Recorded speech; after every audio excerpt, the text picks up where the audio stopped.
Good morning and welcome to your first news bulletin right here on TV3. We are coming to you live from our studios at Tadesawe, Kanda. We are also live on Facebook at TV3 Ghana. My name is Safwa Bwani and I'll be bringing you all the news this morning, so do stay tuned. Now let's move to the headlines. Speaker of Parliament asks for more time to deliver ruling on whether 4 MPs who have supposedly breached Article 97 of the 1992 Constitution should lose their seats. Electoral Commission is set to release certified copies of the voters' album to all political parties in the first week of November.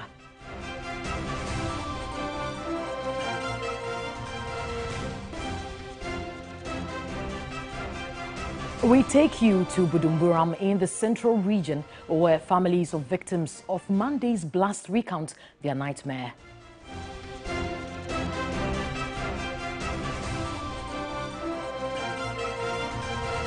Also coming up,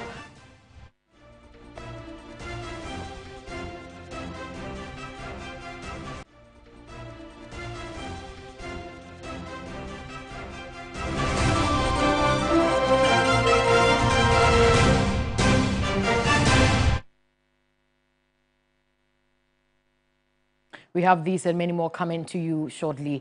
Now to the details. The Speaker of Parliament, Alban Babwin, has requested 2 days to decide on the motion filed by Member of Parliament for Tamale South, Haruna Idrisu, for the declaration of the seats of 4 members of Parliament vacant. Speaking on the matter after the fierce debate in Parliament on October 15, he said this would allow him to make a reasoned ruling on the matter. Honourable members, I have listened to the comments from members after the minority leader submitted before the House a statement under Order 93. Both the statement and the comments have raised quite serious issues of procedure and substantive law. And I think I need time to go through them. Because what I believe is that do unto others as you want others to do unto you. And when you plant evil, you reap evil.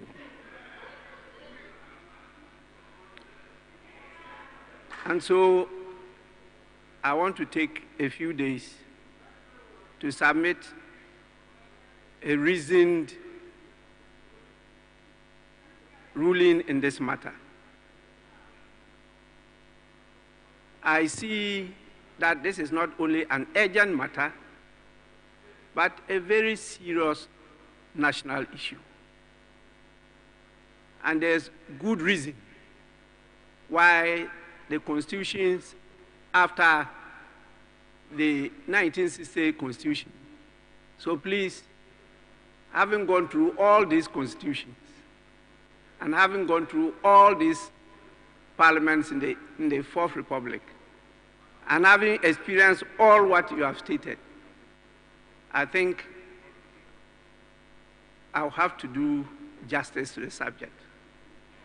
And so I need to present to you a very well thought out ruling, so that tomorrow I will not either be crucified or hailed, but the right thing would have been done. Well, meanwhile, Majority Leader Alexander Afenyomaking has announced that he has filed an injunction application at the Supreme Court in response to the minority's attempts to declare the seats of independent candidates vacant. It is his belief that the Speaker of the House would not make a ruling on the matter until the matter is settled in court.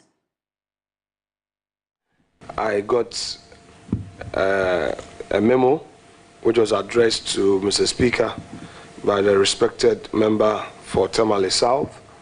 I got a copy, and he has sent a notice of petition to Mr. Speaker to declare some seat vacant, and he has listed Agona West, Suhum, Amenfi Central, and Fomena.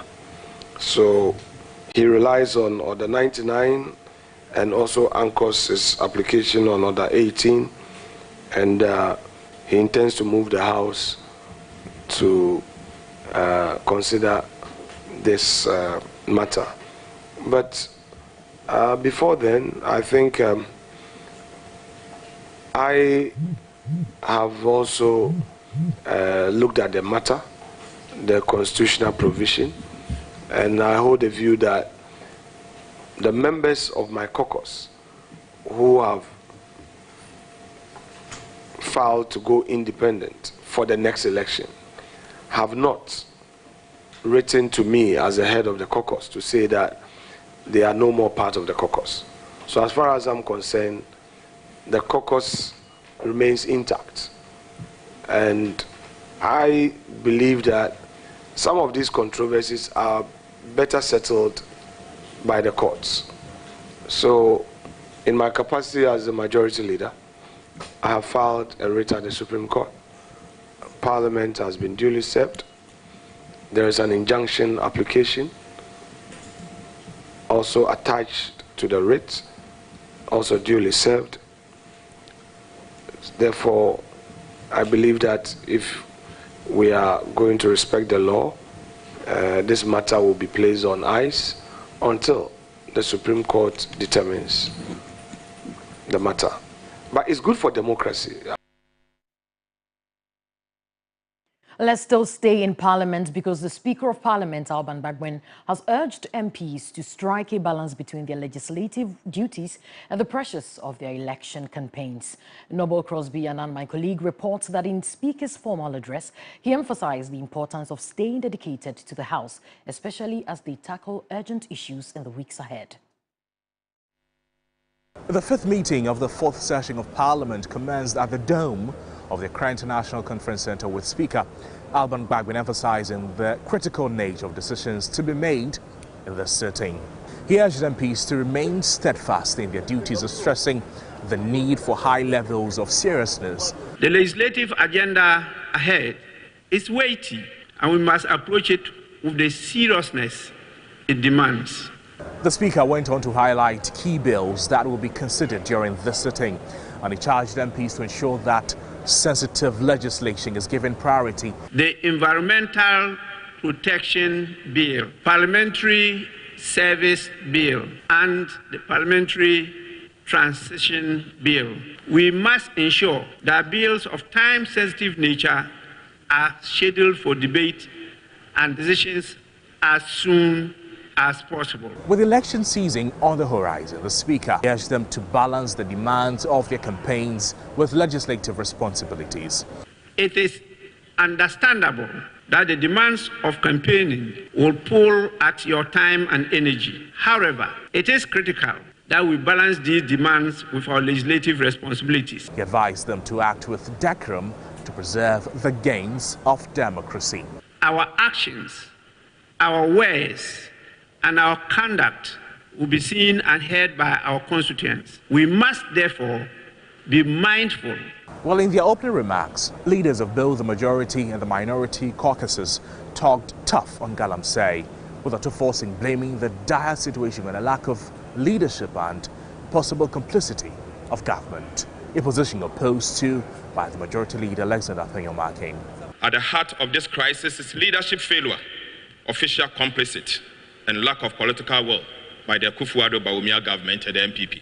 We cannot, as a political class, blame game on Galamsey and say that a particular political party, in this case, the Akufo-Addo administration, has failed in its fight against Galamsey, and leave out what happened preceding the administration of Akufo-Addo administration. The minority leader also warned against the reckless spending in the lead-up to the 2024 elections. Government must guard against the temptation of spending and it does not have to be only this election. Such reckless fiscal indiscipline is what has landed our dear country into debt hole.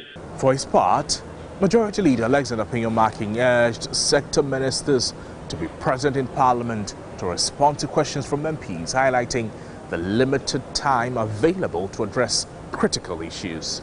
Due diligence may be conducted. I would humbly urge all sector ministers again to kindly schedule their programs effectively so that they can make time to appear before this House to respond to questions filed by honourable members. As Parliament resumes, both the majority and the minority leaders have made it clear that the coming weeks will require decisive action, especially on issues like Galamsey, amongst others. Noble Crosby and Accra International Conference Centre.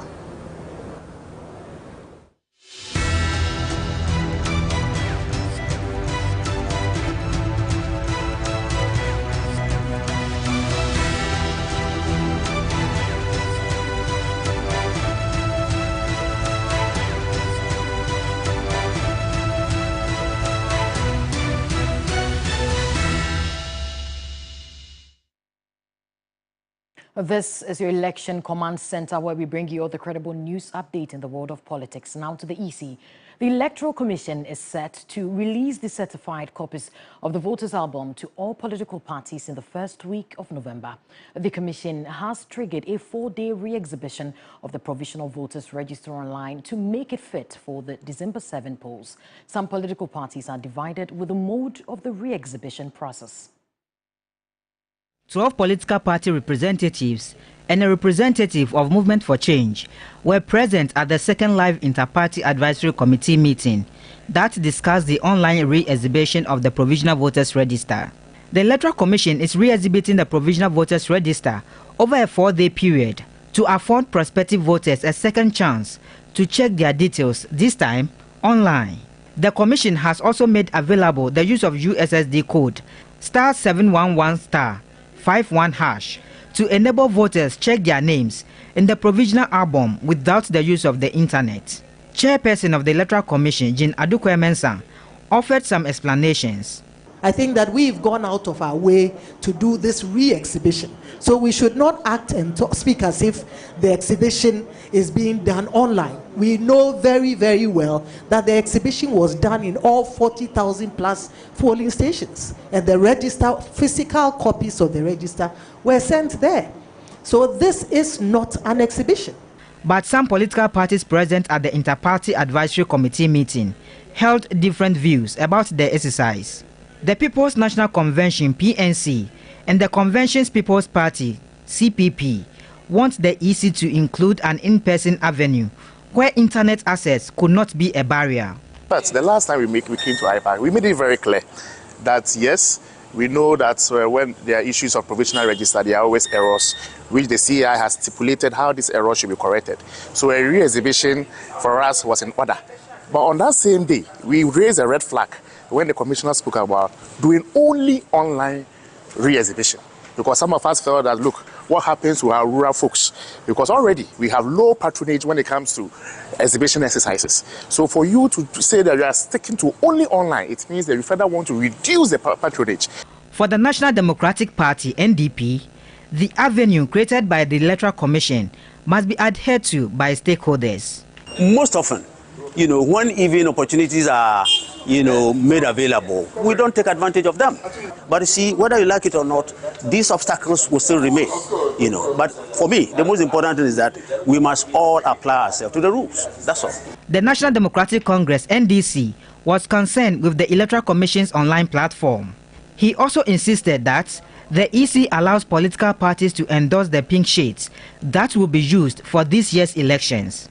We are talking of the statement of poll, which we call pink sheet. We also want to sign off on it. We don't want to be taken by chance, like what happened in 2020. Go and print a different pink sheet, and finally you have to use stamp on the pink sheet on the election day. We don't want that thing to appear this year. So we want you to come with a pink sheet.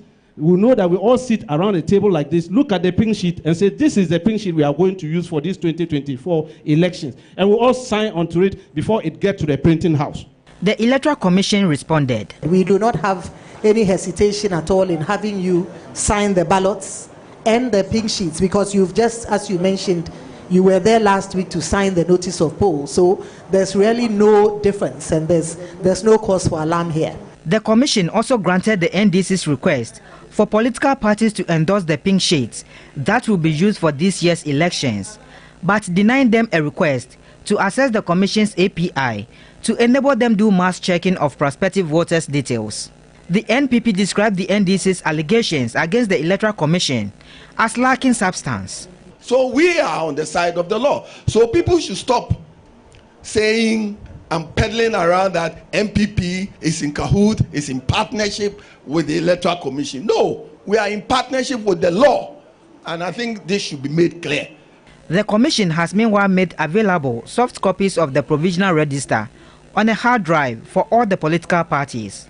Chairperson Jean Mensah said certified copies of the voters' album will also be made available to all political parties first week in November. The first week of November, it is a 7-day week, and if we can do it earlier, we will. But before the end of the end of the first week of November, we will provide the certified voters' register to the political parties. Stanley Nibleu, TV3 News, Accra. Well, as still on politics, as elections inches closer and the NDC flag bearer committing to his social contract with Ghanaians, John Mahama is daring the flag bearer of the NPP, Dr. Mahmoud Bawumia, to make a bold declaration to prosecute officials of the NPP administration found of wrongdoing in the unlikely event he wins the election. Speaking in Jirapa of the Upper West region on his final day of campaigning, John Mahama says the vice president lacks the willingness to commit to fighting corruption and wrongdoing in his own administration. Our opponents, one of the character traits that they have is intolerance. They cannot tolerate criticism. If you are a part of them and you just open your mouth and criticize, they'll come down on you like a ton of bricks. And yet, this is the party that claims to stand for democracy. This is the party that accused Nkrumah of being an autocrat. And yet, they can't stand criticism. And this showed in the run-up to the Akufo-Addo-Bawumia capturing control of the MPP. I remember that all the people who they believed were opponents against their rise to power, the Paula Focus, the Sami Krabs, the Kwabna Japongs, and so on and so forth, they dealt with them. Apart from intolerance, lately they have acquired a taste for violence. And so they have their militia and all kinds of people who have all kinds of weapons. And anytime there's any confusion between political parties, before you see they've taken out pistols and they are shooting. And so it's only under them that we have something like Ayawaso West Wogon, where they shoot and injure so many people just in a by-election. It's only under them that on election day, our citizens going about their civic duties are gunned down and 8 people are killed. Recently, 2 groups clashed, Health Walk, Mamobi. Before we saw pistols were drawn, pam, pam, pam, pam, pam, pam. People are injured. And so, that is the nature, not of the MPP as a party, but it's the nature of the people who have captured and hijacked the MPP party. And that is why many of the people in the MPP are quietly and secretly hoping that their party would lose the 2024 election.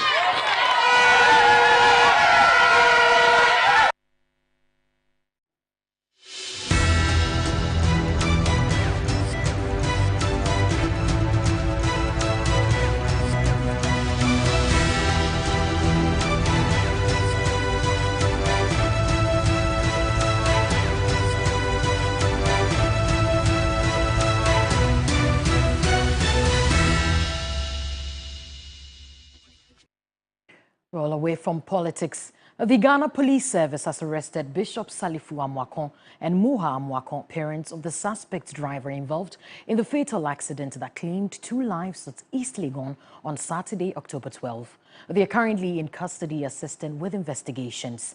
And according to the police, investigations have so far established that on October 12, Elrad, driving a Jaguar SUV with 1 other occupant, rammed into a 4x4 Acura driven by Joseph Aka with 4 other occupants at Mensa Wood Street at East Legon. Both cars caught fire, burning beyond recognition. 3 of the 5 victims in the Acura were rescued, and the other 2 identified as Justin Agbenu and Mame Jomo, both 12 years, lost their lives. 2 of the rescued victims who sustained minor injuries were treated and discharged, while the 3rd is still on admission receiving medical attention. The suspect driver with the other occupant in the Jaguar vehicle are currently on admission at the hospital.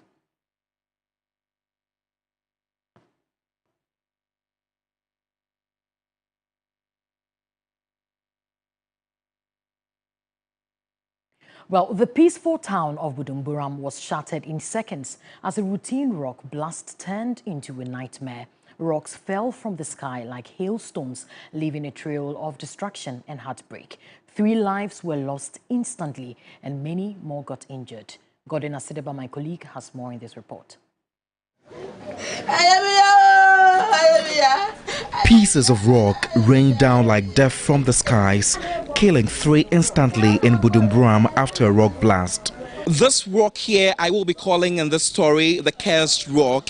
It fell on the head of one Thomas Kofi in Budum Bram, splashed his head, and blood was oozing profusely, according to residents here. This heap of sand has been used to cover his blood stains. You come to this part as well, and you see that the blood stains are very much visible here as well. We have been told by the eyewitnesses that this metal fence was as even as this before the rock forcefully penetrated through this angle from the skies after the blast situation happened along the Budum Bram Winneba stretch. This has thrown most of the residents here in Big Apple down in the dams. Georgina Bamfo was helpless. Her hands were drenched in her father's blood.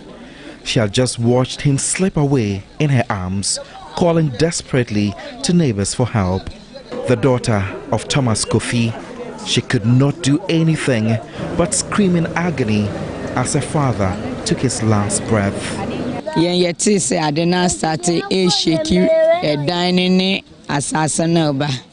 Before I realized at that short moment, Nensa tu na me hu se egu me sisi na me etwe no, but me dwane call dan na chi na me san me chi bai no na o share table ni mfimfin a moja enyu no. A 7-month-old baby, too young to comprehend the disaster, has been crying since the explosion. 7-month-old baby Bianca has not been spared from the incident that happened yesterday. According to her mother, some pieces of rock fell on her right leg and also on her head as well. She has been crying since I got here, and she's been transferred from the St. Gregory Hospital to another facility for an x-ray to be conducted to know exactly what has happened to her right leg. Timikun so da bench so honum o ti say di guma na for bon bi bon phone ko to ho e na bi su prepare akra na so e bon na e boniti. At St. Gregory Catholic Hospital in Budum Bram, more than 45 victims were admitted on Monday, October 13, following the devastating blast. By the first day, 34 victims with minor injuries had been discharged, but 13 remain under close watch.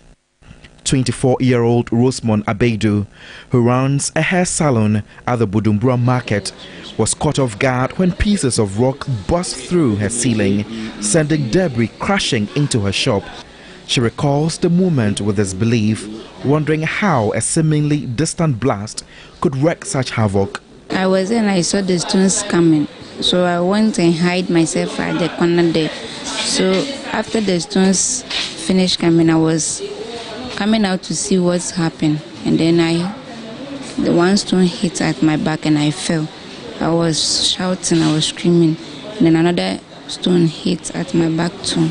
So I couldn't talk again. Shaibu Yusuf, a butcher at the same market, was also among those who narrowly escaped the deadly flying rocks.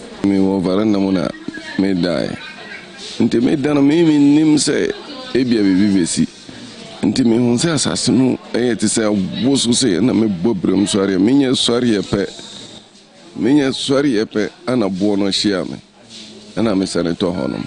The hospital's administrator, Matthias Ayagre Anaba, says his team is doing everything they can to manage the situation. 47 were received. Right. Out of this 47, I want to repeat that only 3 died. 3 died. 4 were referred, 2 to 37 military hospital, 2 to Winneba trauma. Right. Then we discharged 34. As at this morning, we are left with 13 patients. Residents of Budum Bram claim this is not the first time rock blasting has endangered their lives. The blasts have often damaged homes, leaving behind holes in walls and fear in their hearts. This time, however, the rocks have taken more than property. They've taken lives. The road construction site where the rock blast originated is now deserted, abandoned in the aftermath of the tragedy. The Ministry of Roads and Highways says it is working with the Ghana Police Service and ADMO to determine the number of casualties and provide necessary care. The ministry highlighted that 21 previous controlled blasts at the site had been carried out without incident and assured the public of a thorough investigation with findings to be disclosed later. Godwin Asideba, TV3 News. And this is how we end this morning's news bulletin on this tragic note. But New Day continues right after this breather. Don't go anywhere. My name is Safa Boyne and I've been doing this with you. Have a lovely day.